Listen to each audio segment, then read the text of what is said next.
distinta. Tiene por ahí no tanto de descriptivo, pero bastante de funcional. En realidad, la parte anatómica no es compleja, porque los órganos son bastante sencillos. Hay que por ahí ubicarse no temporo, sino espacialmente en las relaciones entre sí de las distintas estructuras. Pero después hay que estar un poco atento a lo que son las conexiones. Es decir, no es tanto la anatomía, sino las conexiones de todas esas partes. Y hay algo que les aviso desde ahora que les va a pasar, para que no se amarguen. Vamos a dar un tema y vamos a hablar de otras cosas que no van a saber qué son, hasta que las demos en las clases que siguen. Entonces, una vez que terminemos de dar todos los temas, recién ahí van a poder ensamblar todo. ¿Estamos? Vamos a hablar, por ejemplo, del cerebro, que es con lo que vamos a empezar un poco hoy, con la corteza cerebral. Y después vamos a hablar de, no sé, de una conexión que tiene en la médula. Y vamos a nombrar un elemento de la médula. Bueno, hasta que no vean médula y ese haz y esa conexión y ese tipo de vía, no les va a cerrar. Eso les va a pasar permanentemente. Así que no se asusten, no se amarguen, que esto va a ser normal y va a ser así. Bueno, vamos a correr este cuadrito para acá. ¿Y cuántos somos? 92. ¿Por qué veo esto acá? Ah, está 63, ahí lo veo bien. Bueno, algo más o menos vimos, sobre todo en cabeza y cuello, sobre todo cuando vimos endocráneo. Al ver endocráneo, uno un poco habla de las estructuras que se van apoyando sobre esa base del cráneo. Básicamente, vamos a ir empezando.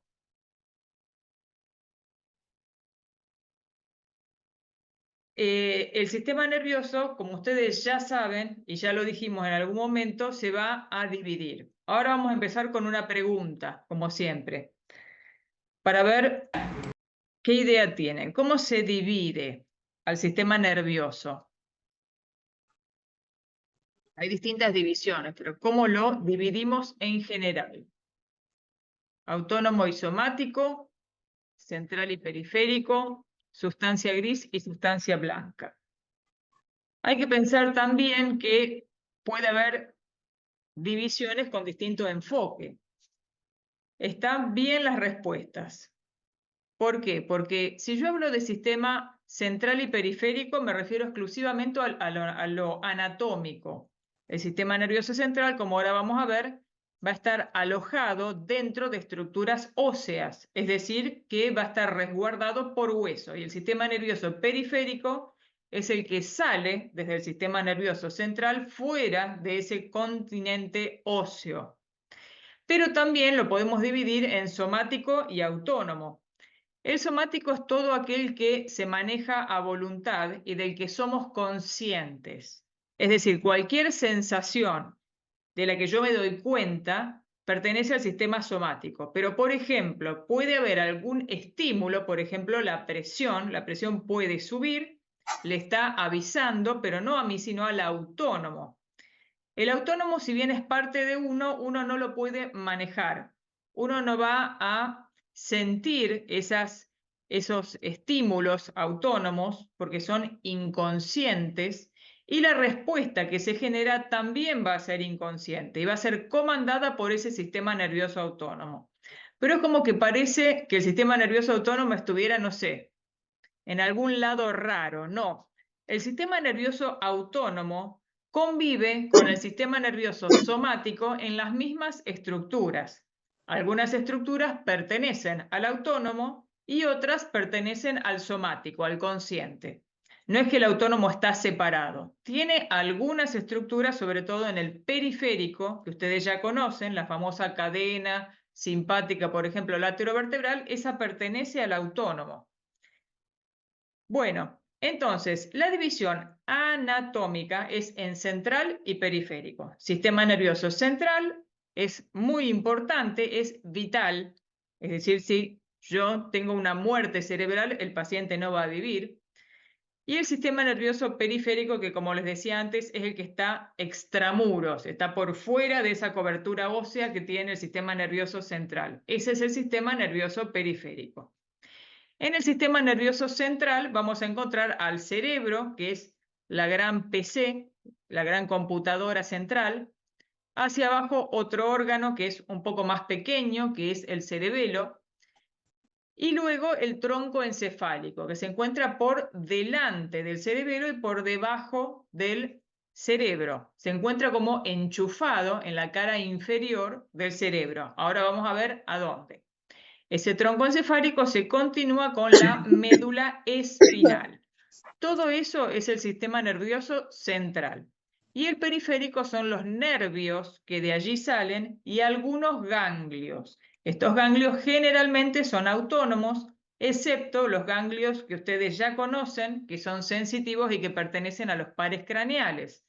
Por ejemplo, el ganglio de Gasser, este justo está guardado adentro, o sea que está medio resguardado junto con el sistema nervioso central ahí sobre el peñasco. Otro es el ganglio, bueno, que también está dentro del peñasco, el ganglio geniculado del séptimo par, pero la mayoría de los ganglios que son periféricos son o bien simpáticos de la cadena laterovertebral o bien parasimpáticos, que son los que ustedes estuvieron viendo, el efenopalatino, el óptico, el submaxilar, etc. Bueno, entonces decíamos, en el central encontramos cerebro, por debajo del cerebelo, por delante del cerebelo el tronco encefálico, que se continúa con la médula espinal. Y dentro del periférico, saliendo del tronco encefálico y de base de cerebro, los dos primeros, los pares craneales, que también les encantaron y que también los conocen, los nervios raquídeos, que salen todos de médula, o sea, salen entre las vértebras, que son los plexos, forman los plexos que ustedes estudiaron en miembro superior y en miembro inferior. Bien, y por último, los plexos vegetativos, que son viscerales y siempre están cerca de las vísceras, sobre todo en abdomen y en tórax. Plexos vegetativos.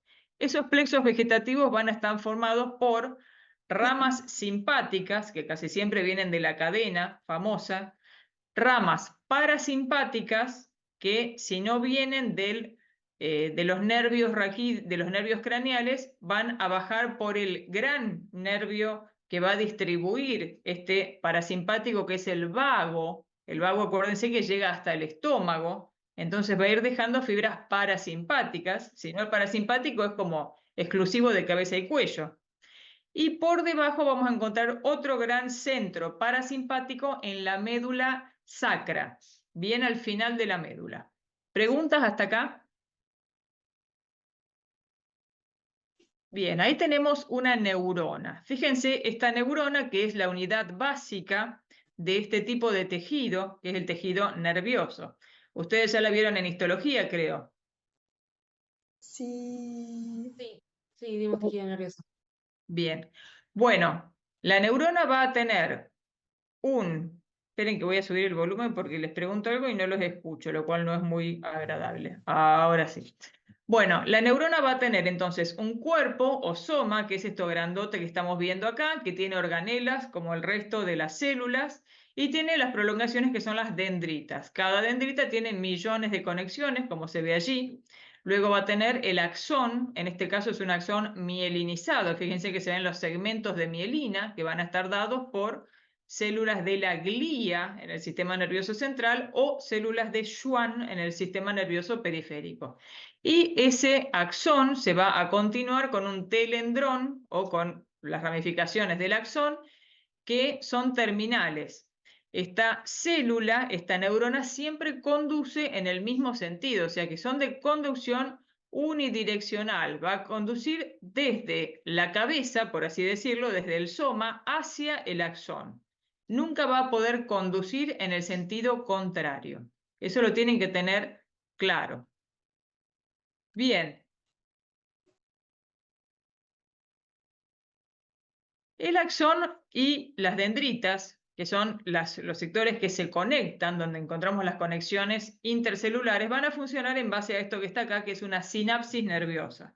Esa sinapsis hace que en la membrana presináptica, es decir, la célula que está transmitiendo hacia distal, a eso llamamos membrana presináptica, van a almacenarse dentro del plasma, van a almacenarse las vesículas presinápticas que tienen contenido de distintos neurotransmisores. Esos transmisores son de distintos tipos, son muchos, y cuando llega la corriente nerviosa se van a liberar hacia el espacio sináptico que hay entre las dos neuronas y van a impactar, en este caso, supongamos, en una dendrita. Esa dendrita va a tener receptores específicos para ese tipo de neurotransmisor y va a despolarizarse, es decir, que su electricidad va a cambiar. Hay solamente dos tejidos que pueden ser conductores de electricidad. Uno es el tejido nervioso y el otro es el tejido muscular. El tejido muscular también tiene la capacidad de estimularse y de cambiar su estado químico por un estímulo nervioso que llega a través siempre de una neurona, es decir, la unión neuromuscular. Y ahí el músculo va a reaccionar y se va a cortar. Entonces, membrana presináptica, espacio sináptico, membrana postsináptica, vesículas sinápticas. Esto ya lo saben, supongo. Bueno, y acá los dos tipos de tejido que se ven a simple vista. El tejido gris o sustancia gris, que en este caso, que es un corte de cerebro, es un corte coronal de cerebro, bastante posterior. Vamos a ver que la sustancia gris es periférica y que se encuentra plegada sobre sí misma. Esta corteza cerebral, que es de sustancia gris, es la que alberga los cuerpos neuronales.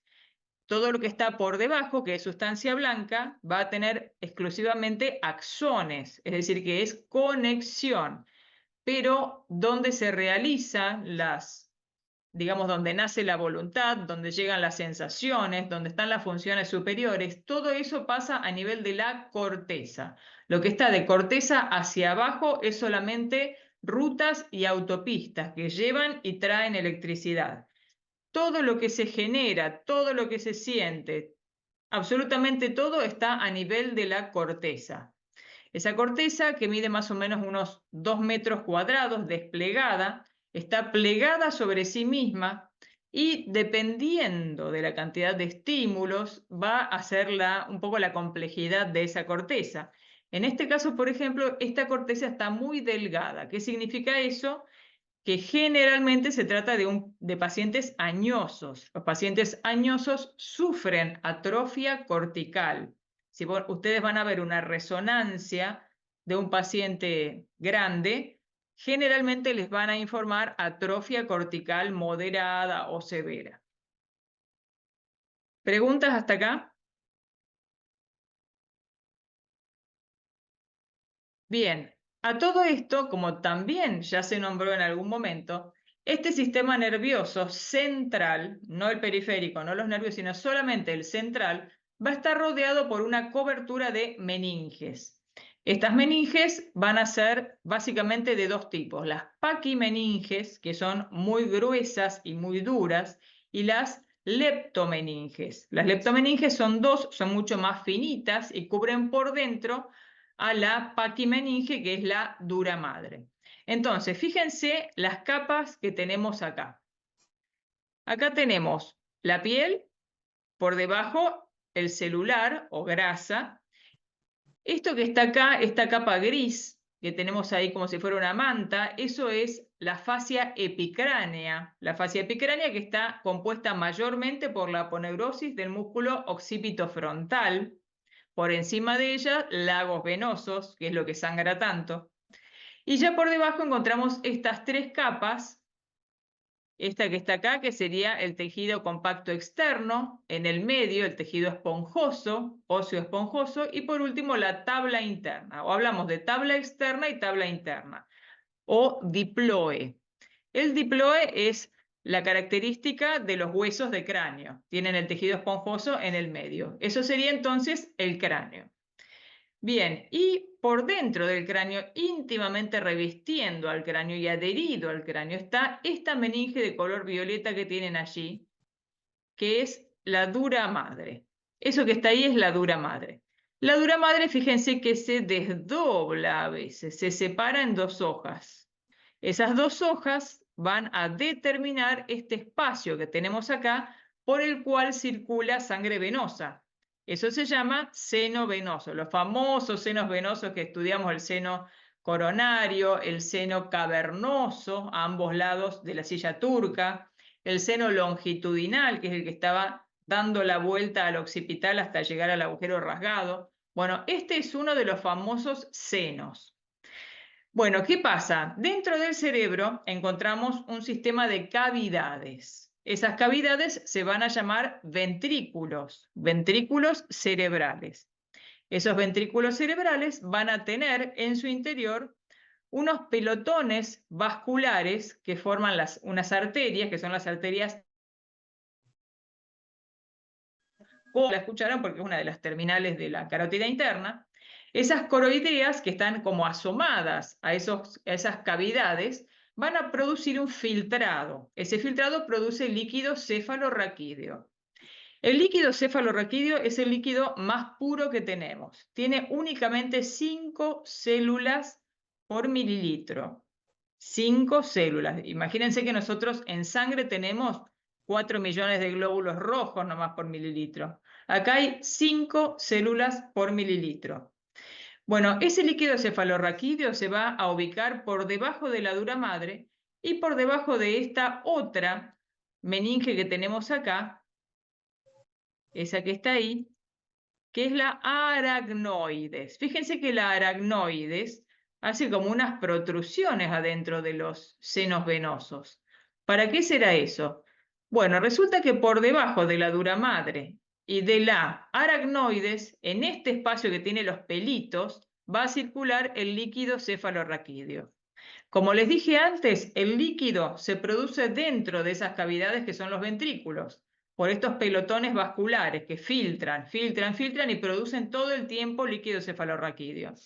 Ese líquido, por unos agujeritos, que después vamos a ver, se van a colocar acá, en el espacio subaracnoideo, y ese líquido se va a ir a estas vellosidades aracnoideas para después volver a mezclarse con la sangre dentro de los senos venosos. Eso sería cómo se produce y cómo circula el líquido cefalorraquídeo, cuya función es básicamente otorgar al cerebro un medio acuoso para que flote y para que no sufra traumatismos, ya que el tejido nervioso es el más sensible del organismo, es el que primero se degrada ante la muerte. Por eso justamente cuando uno deja a un paciente sin irrigación unos 2-3 minutos, después se va a despertar, supongamos que se reirriga el cerebro, va a sufrir lesiones que son irreversibles, porque ya las células comenzaron a morirse ante una pequeña falta de oxígeno. Bueno, por último, la otra leptomeninge es esta que está acá, de color anaranjadito, del mismo color del cerebro, que reproduce todas las vueltas que tiene la corteza. Esa se va a llamar pía madre, esa finita que está ahí. Entonces tenemos la dura madre, tenemos la aracnoides, que es la que forma las vellosidades aracnoideas, por donde se va el líquido cefalorraquídeo. Por debajo está, en cerebro estamos hablando, por debajo está el espacio subaracnoideo que tiene el líquido y luego la pía madre reproduciendo exactamente toda la superficie cerebral. Bueno, esto es así acá en el cerebro. En la médula va a cambiar un poco porque hay además otro espacio más que está alrededor. O sea, acá tenemos a la dura madre pegada al hueso. Entre el hueso y la dura madre no hay nada. Mientras que en la médula vamos a agregar un espacio más que tiene grasa, que se colocaría acá entre el hueso y la dura madre, que se llama espacio peridural. ¿Le suena? El espacio peridural es donde se hace la anestesia peridural. ¿Preguntas hasta acá? No, Están todos dormidos. Bueno, sí, nada. Bueno, fíjense acá cómo se ve la dura madre. Ven que es Es primero durísima de cortar, hay que agarrar la tijera más dura que uno tenga en la mesa para poder cortarla. Esto que está acá es la tienda del cerebelo. Ven que esto que está acá es el tronco encefálico, se cortó el tronco encefálico y se retiró el cerebro. Y ahí vemos los pares craneales. El primer par craneal, que es, perdón, el primero está acá, que es el olfatorio, este que es el óptico, que es el segundo par craneal, y ahí atrás está la pituitaria, que está en la silla turca. Eso es la silla turca, lo que está allí. Bueno, acá está el tronco encefálico, justamente que es donde se enchufa en la base del cerebro, y todo esto es la tienda del cerebelo. Acá están los dos peñascos, un peñasco, otro peñasco, y la tienda del cerebelo que divide la fosa cerebral, que es todo esto que estamos viendo, de la fosa cerebelosa. ¿Se acuerdan que el cráneo tiene 3 pisos, el endocráneo? Piso anterior, que sería este que está acá, por supuesto que está cubierto por dura madre, el hueso. Piso medio, que es este que está acá, efenoides y peñasco, la cara anterior superior del peñasco, y de allí hacia abajo tenemos el piso inferior, que está ocupado por el cerebelo, que es ese órgano que se ve allí a través de la tienda del cerebelo, por debajo de la tienda del cerebelo. Bueno, preguntita, el sistema nervioso periférico consta de nervios y ganglios nerviosos. Es pregunta fácil, fácil, como para que se despierten un poco, para que agarren el teléfono. Fácil, fácil, fácil.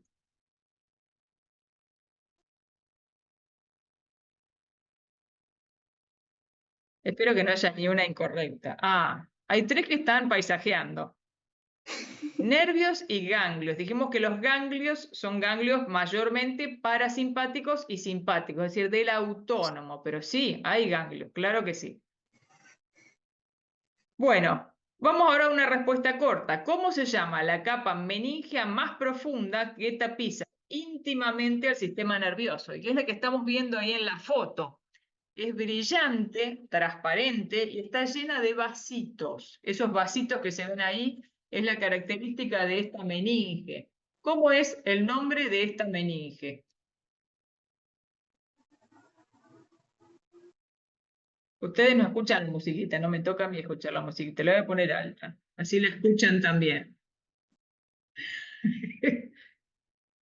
Bien.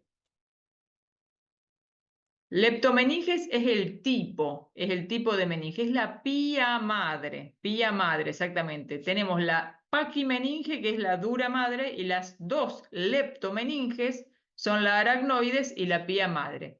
Significa membrana finita, o sea, las leptomeninges son finitas. Bueno, ¿cómo funciona este sistema nervioso central? Primero vamos a tener toda una serie de regiones, que son las regiones donde está la sustancia gris. En esas regiones de sustancia gris, sobre todo en la corteza cerebral, es donde se reciben todas las aferencias. Esto funciona como una caja cerrada. Yo le entro las aferencias, como si fuera la PC, la grandota, la antigua, entran todos los estímulos que van a ser el mouse, la cámara, el micrófono, todos esos son aferencias que le entran. Y el teclado, con el teclado yo ingreso a la PC. Bueno, esto es lo mismo. Mi gran PC es el sistema nervioso central, la sustancia gris del sistema nervioso central, y luego allí se van a producir cambios y se van a procesar todos estos estímulos. Y luego se va a producir una respuesta. La respuesta generalmente tiene algún tipo de acción muscular. Algún tipo de acción muscular. Pero ustedes me van a decir, ¿pero cómo? Yo, por ejemplo, huelo un asado al mediodía. ¿Y qué pasa? Las glándulas salivales me empiezan a producir saliva o me hace ruido la panza. Todas esas son respuestas vegetativas. Sí, es así. Esto justamente es una respuesta que está producida por el sistema nervioso central de tipo autónomo. Esa glándula, ¿dónde tiene el músculo? Porque yo dije que casi todo está mediado por músculo. ¿Tiene músculo la glándula? Les pregunto ya a ustedes. Ustedes ya vieron tejido glandular. Vieron los epitelios, vieron epitelio glandular. Bueno, el mismo paciente que tiene sistema nervioso, que tiene cabeza y cuello, que tiene miembro superior e inferior, es el mismo que tiene sistema nervioso central y tejido glandular. ¿El tejido glandular tiene músculo? Sí, tiene. Mioepitelio puede ser que se llame. El mioepitelio, el mioepitelio. Cada uno de esos pequeñas bolitas que son todas celulitas enfrentadas y que tienen como un espacio en el medio, están rodeadas por un mioepitelio. Entonces, cuando yo huelo ese estímulo, va a haber un input, una aferencia a mi sistema nervioso autónomo y va a salir una respuesta a través de todo lo que estudiaron ahora para la glándula, por ejemplo, parótida, nervio facial, ganglio óptico, aurículo temporal, y el mioepitelio que rodea cada acino de la parótida hace lo exprime y sale la saliva. Así funciona. Aunque no parezca, siempre hay tejido muscular en la respuesta, ya sea microscópico o macroscópico. ¿Cuáles serían las aferencias? ¿Qué les parece a ustedes? ¿Qué tipos de aferencias puede recibir el sistema nervioso central? Sensitivas. Sensitivas, por ejemplo. ¿Qué más? Y el olfato. El olfato, que sería justamente uno de los sentidos especiales de los sentidos, lo que llamamos los 5 sentidos. Uno de ellos es el olfato. ¿Qué otro estímulo? Sonido. Visual. Sonido, luz, exactamente. Todos esos son La presión. estímulos. ¿Cómo?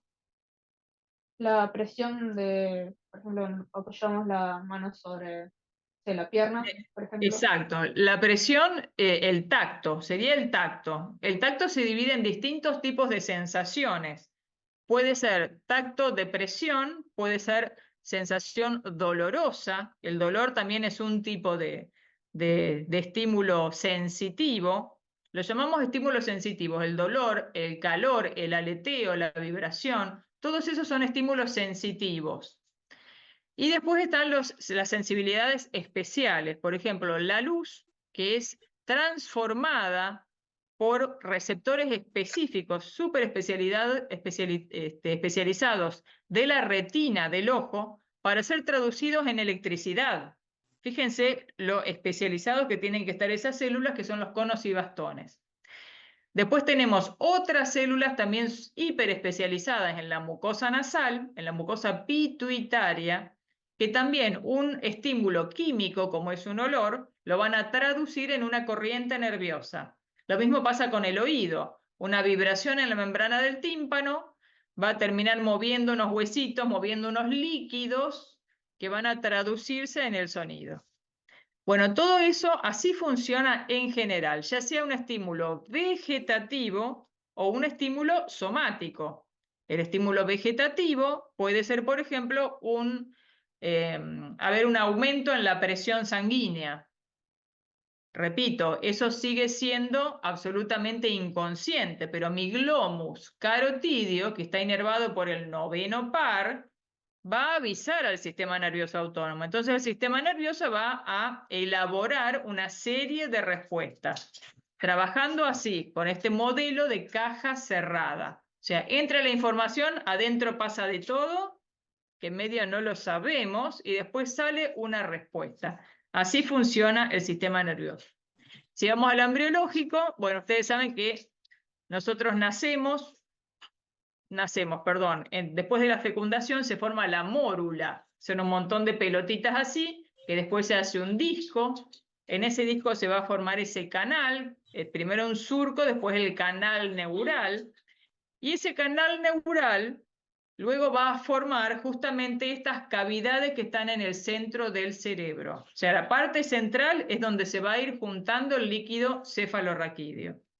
Bueno, una vez que se hace ese tubo neural en el pequeño feto, va a formarse distintas vesículas porque se va a incurvar, va a tener una incurvación hacia adelante, ven que parece como un caballito de mar, una incurvación hacia adelante y una incurvación hacia atrás, que es esta que está acá, a nivel cervical. Entonces, esto se llama vesícula prosencefálica. Por eso ustedes van a escuchar por ahí el prosencéfalo, van a decir, ¿qué cazzo es el prosencéfalo? Por eso se los pongo acá, solamente para que sepan de qué estamos hablando. El prosencéfalo va a dar origen a su vez a otras dos zonas. Esta zona que parece un gorro, justamente es la corteza, o sea, es como si fuera la gorra, es la corteza. Eso se llama telencéfalo. Y es lo más sofisticado que tiene nuestro sistema nervioso, la corteza cerebral. Cuando decimos que algo está muy sofisticado en el sistema nervioso, lo llamamos telencefalización.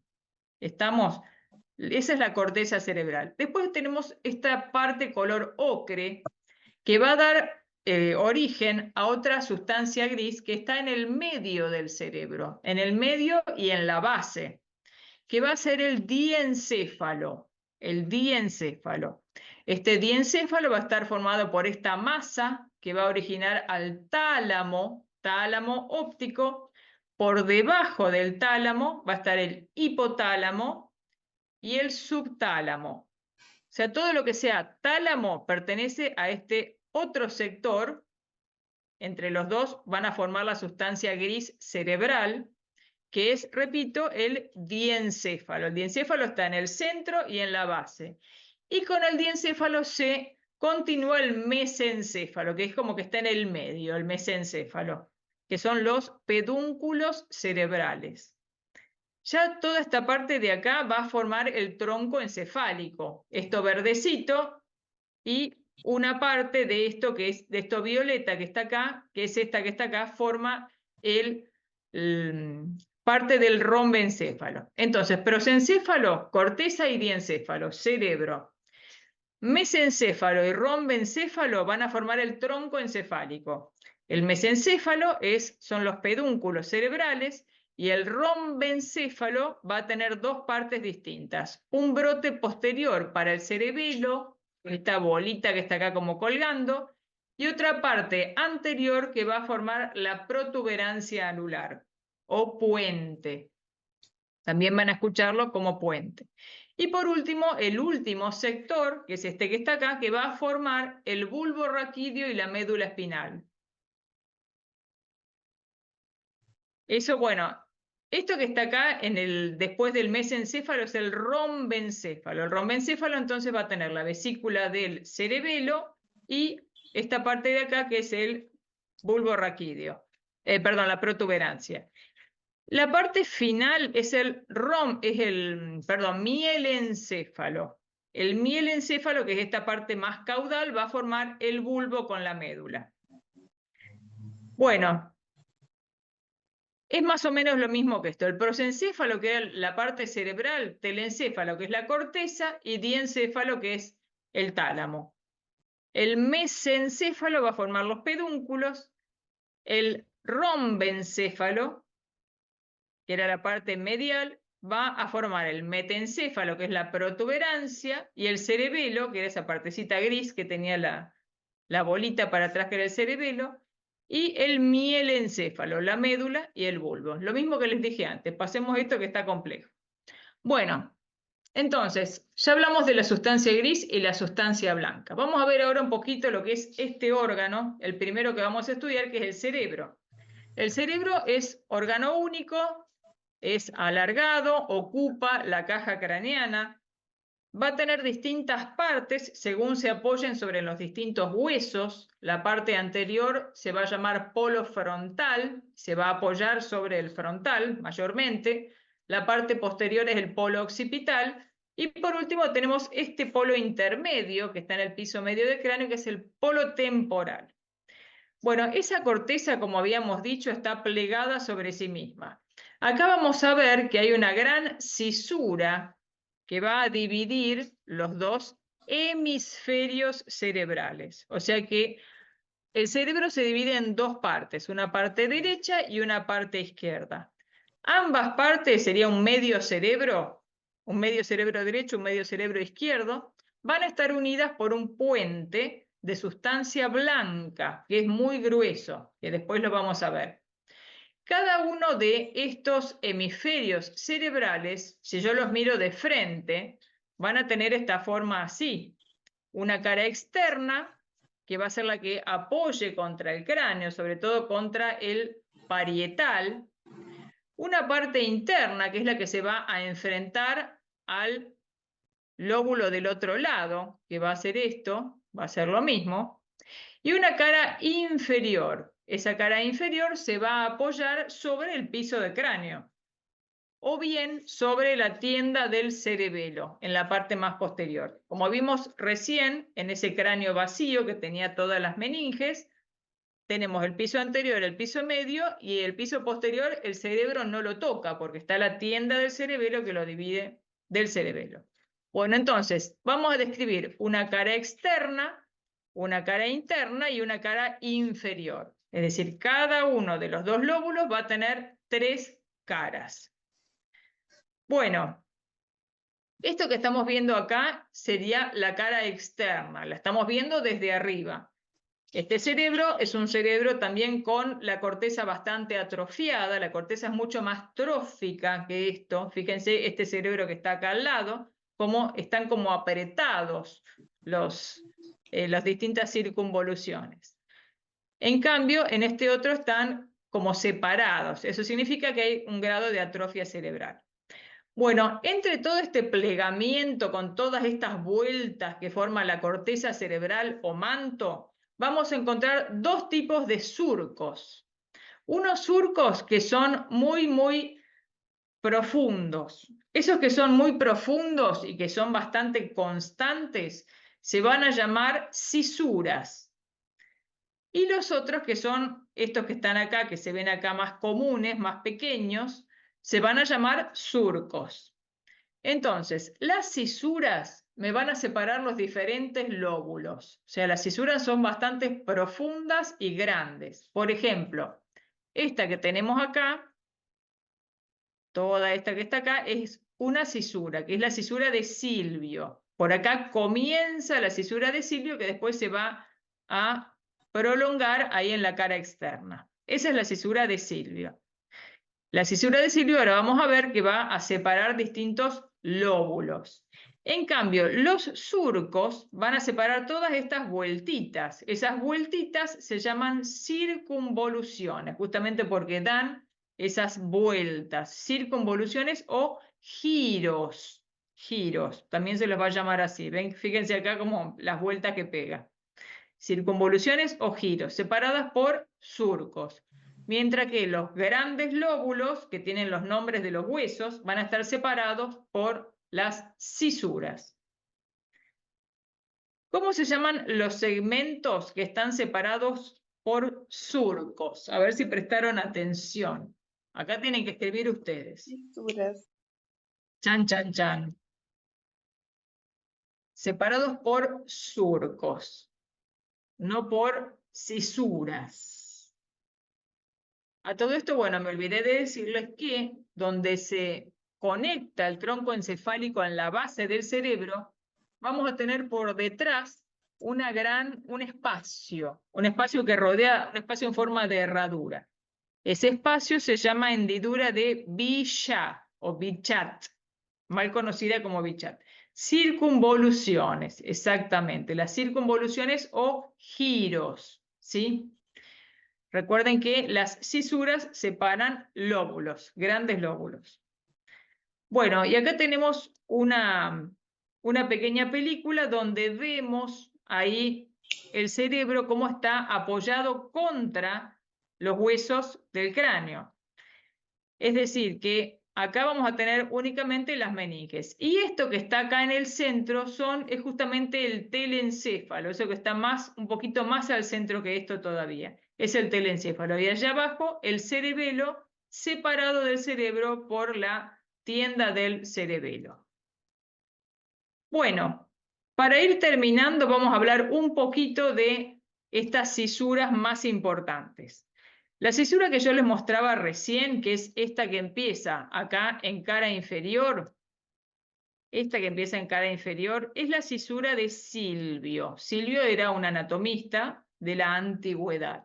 Esa cisura de Silvio, fíjense que se viene hasta acá y termina curvándose un poquito hacia arriba. La cisura de Silvio, entonces, me va a separar lo que es el lóbulo frontal, que sería todo esto hasta acá, todo ese es el lóbulo frontal, del lóbulo parietal, que es este que está acá, y nada más. Abajo me va a quedar separado de estos dos, me va a quedar el lóbulo temporal, que es este grandote que tenemos acá. Bien, entonces la cisura de Silvio, repito, separa lóbulo frontal y temporal y parietal del lóbulo temporal que queda por debajo. Bueno, la otra cisura muy importante es esta que tenemos acá, que es una cisura que tiene como una forma de S. Una forma de S. Primero se incurva hacia adelante, luego hacia atrás. Y se llama cisura de Rolando. Ah, está anotado ahí arriba que se llama cisura de Rolando.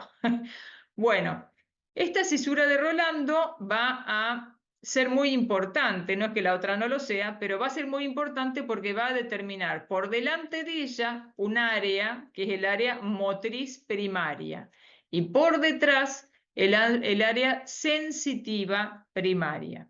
¿Qué significa esto? Que por delante, inmediatamente en la corteza que está por delante de la cisura de Rolando, se van a originar absolutamente todas las órdenes motoras.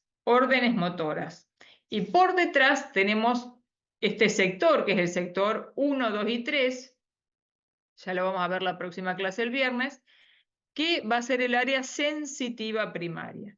Bueno, por debajo va a quedar esto que está acá que se llama opérculo. O sea, en la punta de la cisura de Rolando tenemos esta vueltita, se va a llamar opérculo. Se los digo porque por ahí van a escuchar tal cosa va hacia el opérculo. Es decir, ¿dónde carajo queda el opérculo? Lo primero que uno piensa, por supuesto. Bueno, el opérculo está ahí rodeando la punta de la cisura de Rolando. Bueno, a su vez, en el polo frontal, en el lóbulo frontal, perdón, vamos a encontrar otros dos surcos. Ya no hablamos de cisura acá, sino de surcos. Este surco que está acá y este surco que está acá me va a dividir a la corteza frontal en acá está, la circunvolución primera, la segunda y la tercera circunvolución frontales. Esos son giros o circunvoluciones. Bueno, y a su vez, ahora vamos a ver que esta parte que está acá abajo, en el tercer giro o circunvolución frontal, es muy importante, muy importante. Y es una de las primeras que se afectan cuando el paciente tiene un accidente cerebrovascular.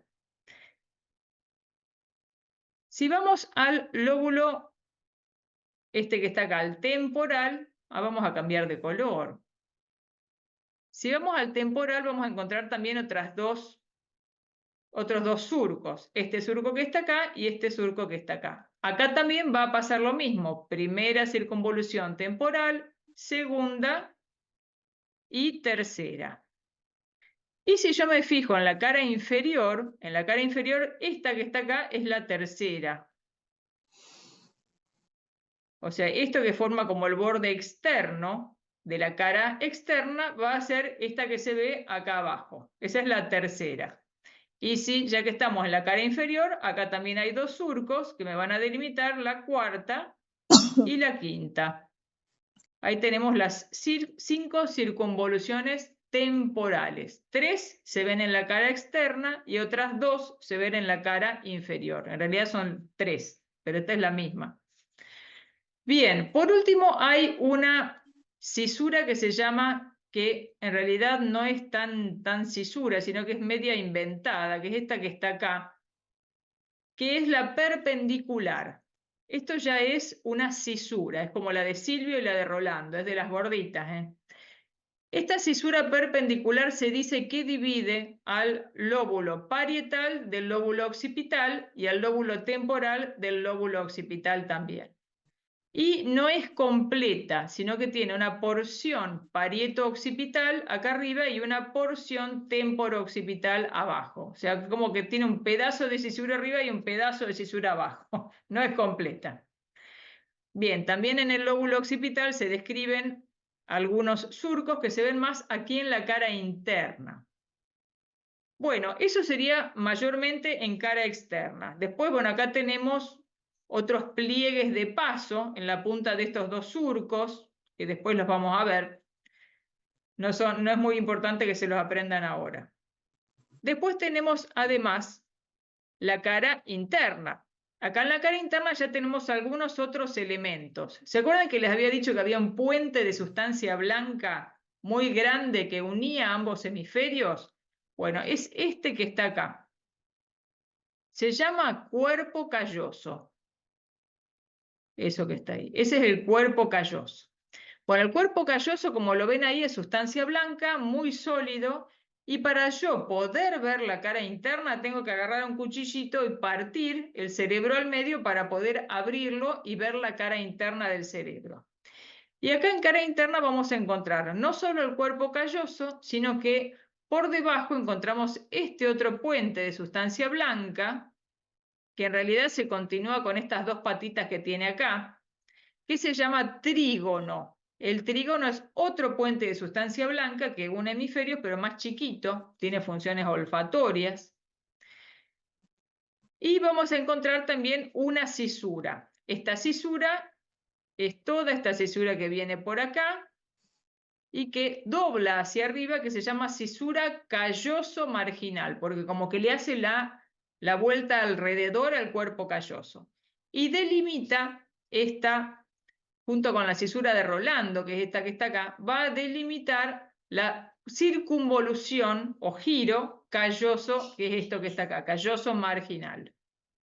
Entonces, el surco calloso marginal delimita por fuera la circunvolución calloso marginal. Significa que rodean al cuerpo calloso.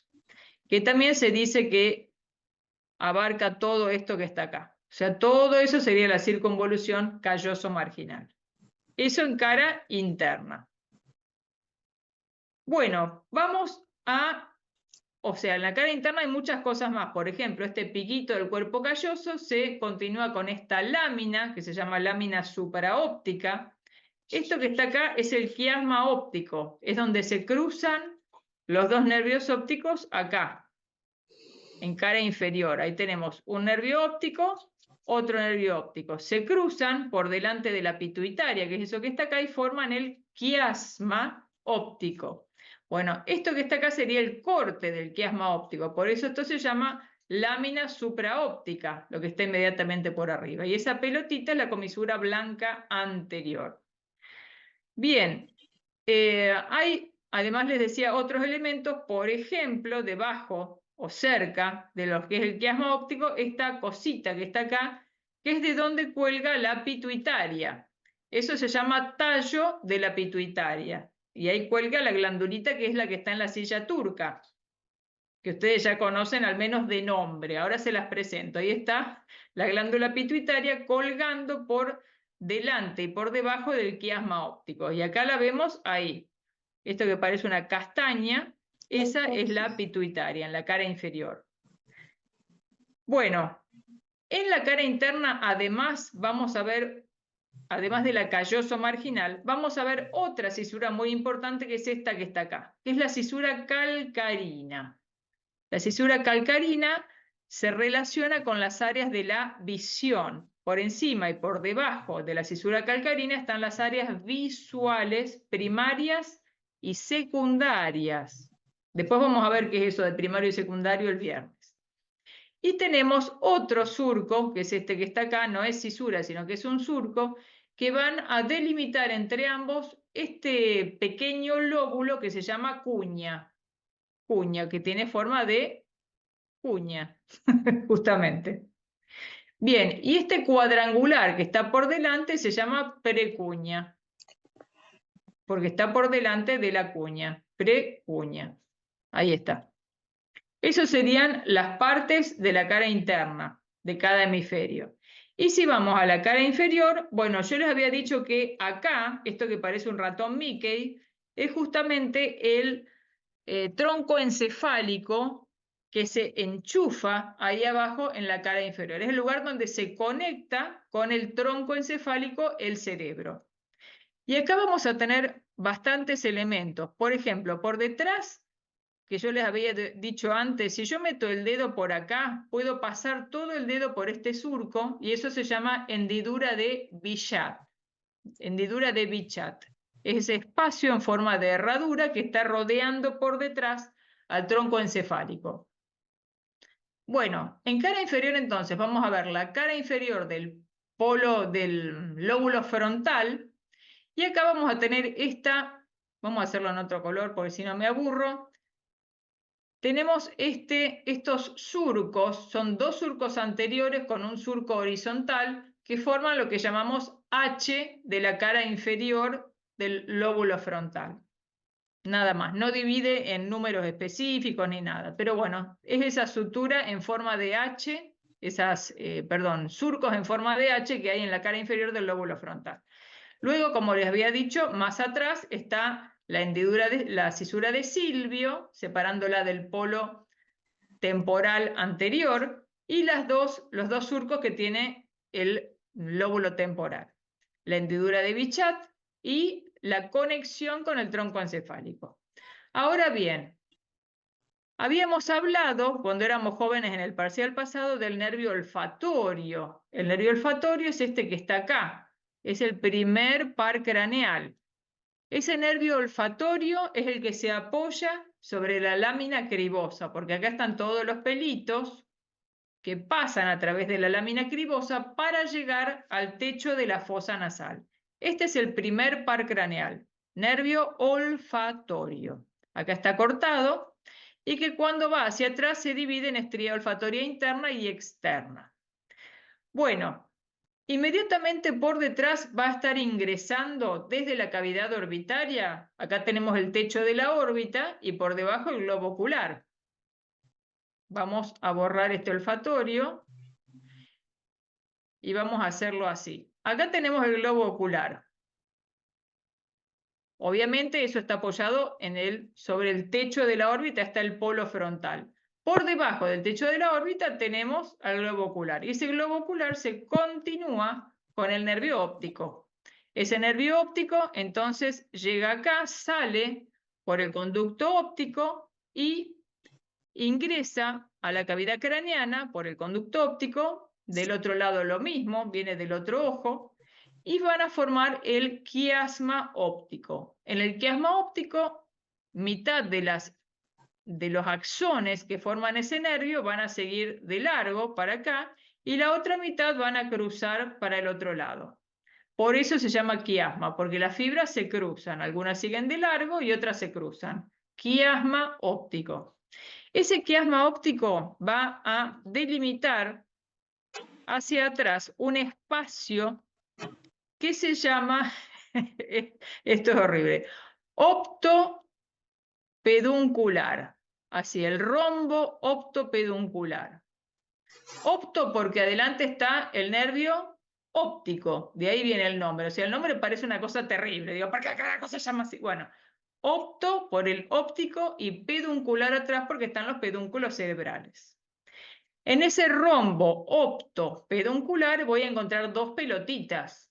Esas dos pelotitas, ahí tan simpáticas, que están acá, se van a llamar tubérculos mamilares. Tubérculos mamilares porque parecen como dos tetitas que están ahí. Bueno, esos tubérculos mamilares pertenecen al hipotálamo, o sea, son del diencéfalo, que eran esas masas grises que estaban en el centro y abajo. Bien, ahora vamos a borrar todo.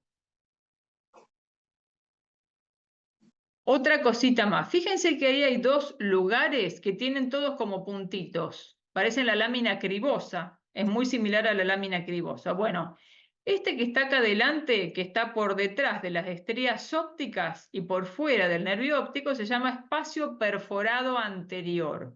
También lo van a sentir nombrar bastante. Y este otro que está acá atrás, por detrás de los tubérculos mamilares y por delante de los pedúnculos cerebrales se llama espacio perforado posterior. Bien. ¿Preguntas hasta acá?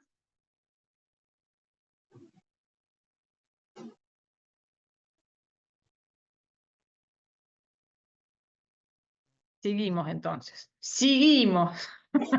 Bueno, a ver qué les puse acá. Ah, bueno, esto es para hablarles justamente que yo les había dicho que es importante el tercer giro frontal, la tercera circunvolución frontal. Bueno, acá tenemos estos dos surquitos que están marcados en verde.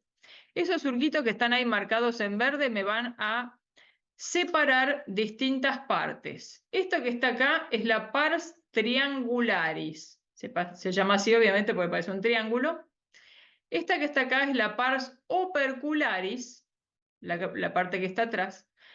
Y esto que está acá es la pars frontalis, de todo esa circunvolución frontal inferior. En realidad la dibujé mal. Esto es así, el triángulo llega hasta acá, la pars triangularis, la pars opercularis y la pars frontalis. Bueno, todo eso va a formar el lóbulo de Broca. ¿Por qué es importante el lóbulo de Broca? Porque ahí está el área del lenguaje hablado. El área del lenguaje hablado. Entonces, uno de los primeros signos que tiene un paciente que debuta con un accidente cerebrovascular, ¿cuál es? Y no va a poder hablar bien. Eso es lo primero que le pasa al paciente. Él mismo nota que no puede hablar. No puede hablar y se desespera. O sea, no puede articular palabra. Parece una cosa imposible de que a uno le pase. Pero es así. Trata de hablar y no salen las palabras, no puede comunicarse. Habla, sale otro sonido. Habla, digamos, como si hablara otra persona a través de todos sus sistemas y sus aparatos. Bueno, esto es porque lo primero que se altera en un accidente cerebrovascular es esto. En general, hay accidentes cerebrovasculares que no andan por acá, pero por lo general están comprometidos esto que es el lóbulo de Broca. De ahí la importancia que tiene que lo veamos específicamente. Bueno, esto es lo que veníamos viendo.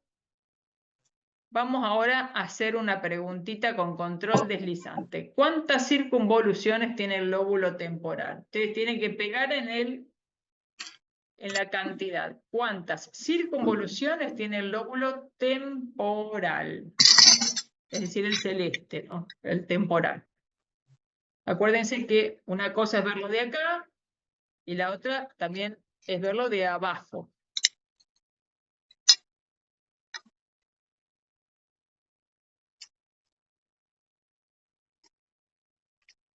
Bien, 5, tiene 5, exactamente. Tiene las 3 que se ven en la cara externa, después en la cara inferior se ve la misma tercera, la cuarta y la quinta.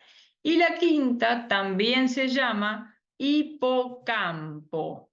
Hipocampo. Bueno, esto es lo que yo les había contado recién. Nervio olfatorio con las estrías olfatorias, espacio perforado anterior, quiasma óptico, tubérculos mamilares, pituitaria, ahí o hipófisis, espacio perforado posterior, el tronco encefálico y la hendidura de Bichat atrás.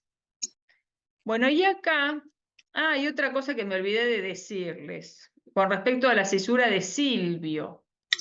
La cisura de Silvio, cuando uno separa al lóbulo temporal hacia abajo del frontal hacia arriba, se va a ver en el fondo corteza, o sea, una corteza que está como hundida.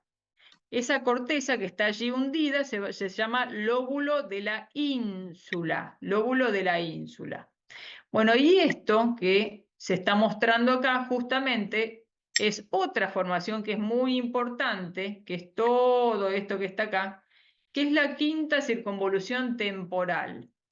Esto se llama hipocampo, porque justamente al corte las células hacen esto, como la cola de un caballito de mar. Por eso se llama hipocampo ese sector. Pero es un sector que cada vez toma más importancia porque allí se aloja la amígdala. No sé si han escuchado hablar de neurociencia y todo eso, y bueno, y hablan mucho de la amígdala, que tiene que ver con la memoria, que tiene que ver con el sueño, que tiene que ver con la libido, tiene que ver con todo. Ahora, la culpa de todo la tiene la amígdala, y la amígdala está ahí en el hipocampo. Bueno, esto también es lo que vimos antes. Esta es la circunvolución que está alrededor del cuerpo calloso, que es la circunvolución límbica. Ahí están las emociones precisamente. Y esto que tenemos en cara interna, esto recuerden que es la pituitaria, que es lo que está alojado ahí en la silla turca, el infundibulum, o sea, es como un embudo, eso es un infundibulum. Esto es toda una cavidad. ¿Se acuerdan que yo les había dicho que en el centro había cavidades que producen el líquido cefalorraquídeo? Bueno, esta es parte de todo ese sistema de cavidades. La parte esta superior, que está por debajo del calloso, se va a llamar ventrículos laterales. Después vamos a tener una tela acá que separa de otro ventrículo que está acá, que se va a llamar tercer ventrículo, cuya pared está formada por aquel diencéfalo que vimos al principio en el fetito. El diencéfalo que formaba ese tálamo óptico, esa pelota de sustancia gris que está en la base, bueno, esa pelota es esto que está acá. Estamos viendo la cara interna del tálamo óptico, que forma la pared externa del tercer ventrículo, que se prolonga acá abajo, hasta el infundibulum de la hipófisis. Esta es la lámina supraóptica, esto que está acá, y esto es otro puente de sustancia blanca que se llama comisura blanca anterior. Esto que está acá, ¿alguien lo reconoce? Con los agujeritos. Las dos pelotitas. Tubérculo mamilar. Los tubérculos mamilares, exacto. Eso es un tubérculo mamilar y el espacio perforado posterior, exactamente. Hay que ir ubicándose. Y fíjense este corte, esto que parece acá una cosa rarísima, parece un arbolito. Se llama sí, árbol de la vida, y es el cerebelo, es un corte de cerebelo. El cerebelo se ve así al corte, ya lo vamos a ver. Bueno, y esto es cara interna, lo que habíamos dicho un poco, la cuña, la precuña. Por delante de la precuña el lóbulo paracentral. Esto es el giro frontal superior, giros singulis o el giro pericalloso. Giro es lo mismo que circunvolución.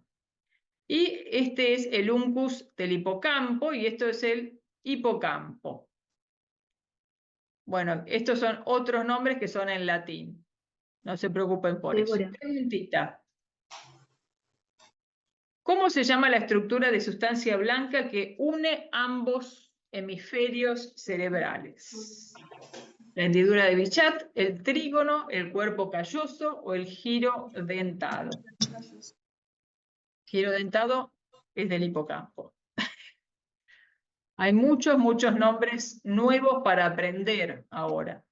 Bueno, el cuerpo calloso es el más importante, pero también está el trígono. Lo que sí, la hendidura de Bichat, seguro que no. Ese es el espacio que rodea al tronco encefálico por atrás, donde yo les dije que se puede meter el dedo, que es como un surco ahí que rodea al tronco encefálico. Y esto no me acuerdo qué es. Ah, bueno, son los distintos lóbulos. El lóbulo temporal en azul.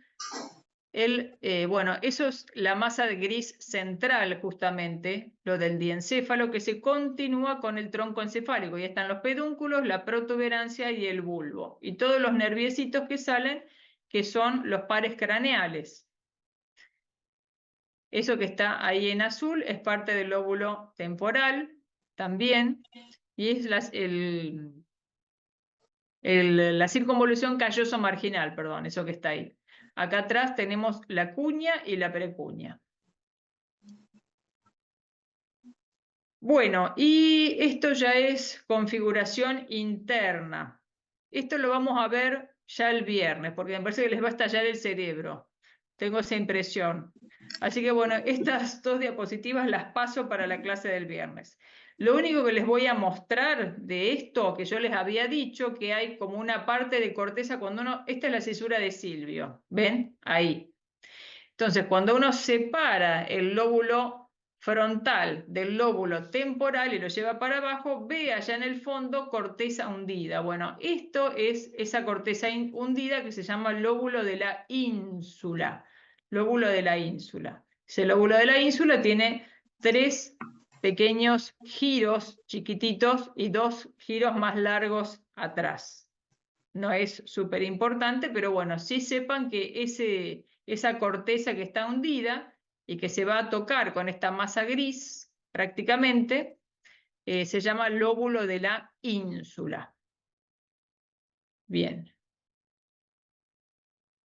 Esta la vamos a omitir, esta pregunta. Ahí está. Terminamos.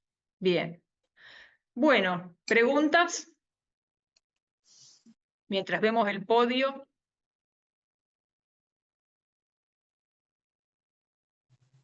Profe, Sí. quería preguntar en qué circunvolución del lóbulo temporal estaba el hipocampo.